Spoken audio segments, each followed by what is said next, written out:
Good morning, friend. I am Ashish Kedar, Faculty of Mechanical Engineering Department from KQAK Polytechnic, Nasik. Today, we are going to see one of the topic from strength of material named as a parallel. So now we see the parallel axis theorem. What it states: the moment of inertia of plane section about any axis is equal to moment of inertia of plane section about a parallel axis passing through its centroid or center of gravity plus product of area and square of perpendicular distance between two axes. Now in order to learn this parallel axis theorem, let's consider this figure. So that figure shows the irregular area A and the G be the centroid of that irregular area.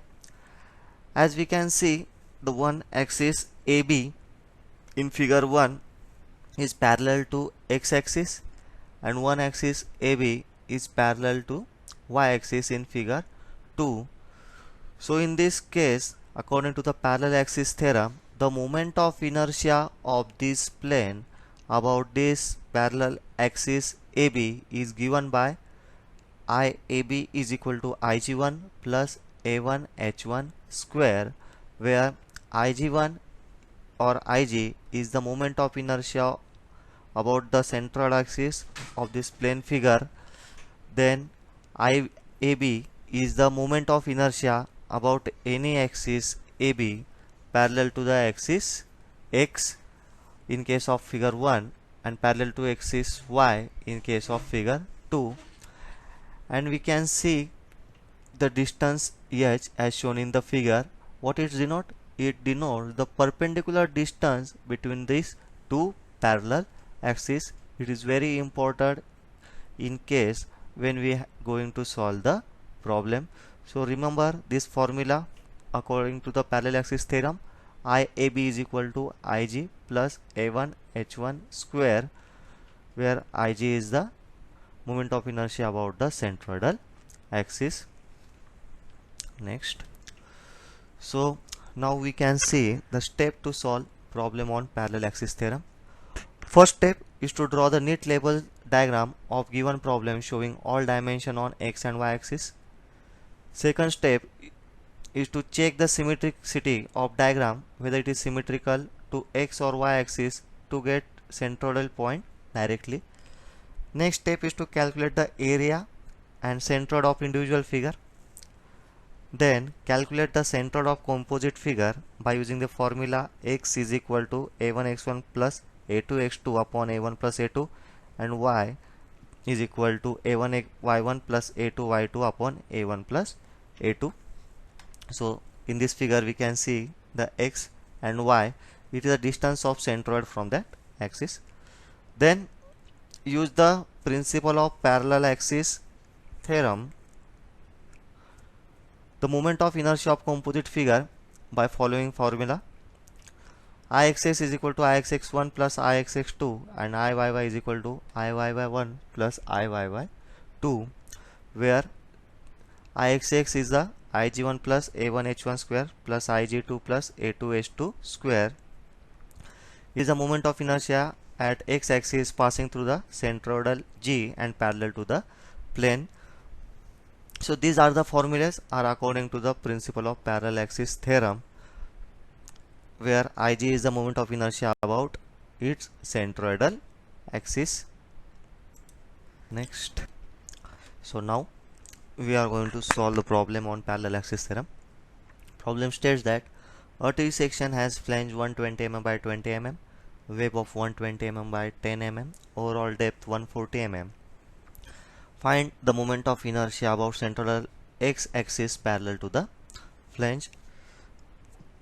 So according to our procedure, we are going to draw first the figure with all dimensions. So the flange is a 120 by 20 mm, wave is 120 by 10 mm, and overall depth is a 140 mm, and showing the axis, this is y-axis and x-axis, and showing the point O. Now first step is to calculate the area. So we divide the area or figure, composite figure, into two parts. First part is a flange, second part is a wave. So for the first part, area of the flange A1 is equal to B into D is a 120 into 20 is equal to 2400 mm square. Area A2, that is area of wave, is B into D is a 10 into 120, it is a 1200 mm square. Then calculate the individual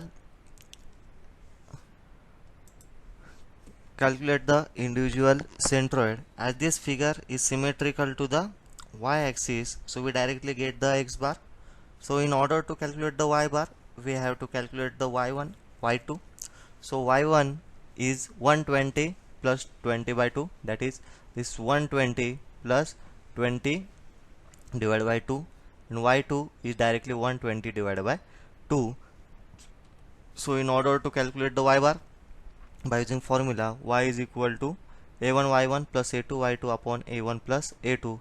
Then by simply putting the value of area and y, we get y bar or y is equal to 106.67 mm from base, that is axis OA.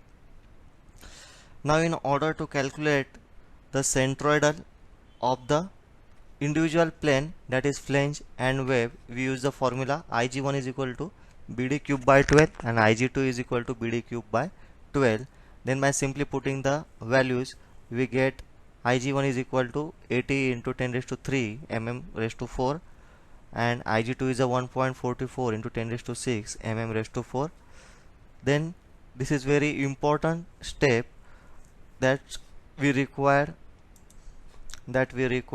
to calculate the distance between the centroidal axis and the centroidal of the individual plane, that is h1 and h2, and how we going to calculate it. So simply h1 is equal to y1 minus y bar and h2 is equal to y minus y2. Then by putting the value, we get h1 is equal to 23.33 mm and h2 is equal to 46.64 mm.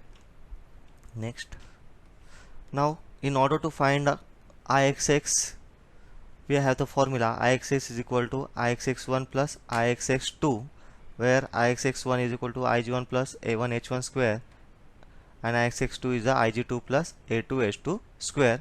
Now in first slide, we already calculate the value of Ig1, A1 H1, Ig2, A2 and H2.